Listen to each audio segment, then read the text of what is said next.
election integrity. How do we make sure they don't cheat?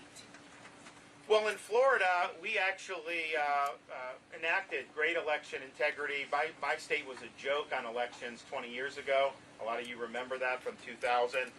We banned ballot harvesting in Florida. We banned the use of Zuckerbucks. We have universal voter ID. And we have an election crimes office now in the AG's office that actually prosecutes people who violate the law. We count all the votes, produce the results the day of the election, and no one says anything because it's not. Some of these other states, they take days and days to just count the votes. California, you will go, and the day after the election, one candidate's winning, and then another candidate's behind, and then they'll just keep counting, and it flips.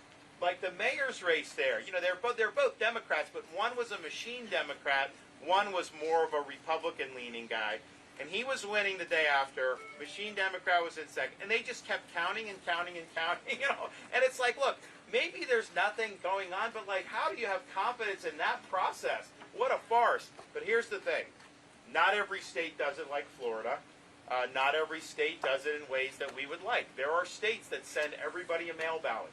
I think that's a mistake. I don't think that's right. But if they're doing that, I'm not going to just whine about it. I am going to have an organization in place unique to each of the key states, and we are going to, if ballot harvesting's legal, we're going to do it. If you can do the Zuckerbucks, we're going to do it. I'm not going to fight with one hand tied behind my back. I'm going to ensure that we maximize any advantage that we can get, and that we do whatever we need to do to make sure that we come out on top, within the confines of the law. And I think too many Republicans have told people, well, just only vote on election day. That's the only thing that's good. The problem is you can be banking votes up to that point. And, some states have early voting for like a month. I mean, I don't like that. I don't think that's how it should be. Don't get me wrong. But if voting is open, you tell your people to go get their votes in. Because you could have a flat tire on election day. You could have kids get sick. There's so many things that can happen. So we're going to utilize, there's only a handful of states we're talking about.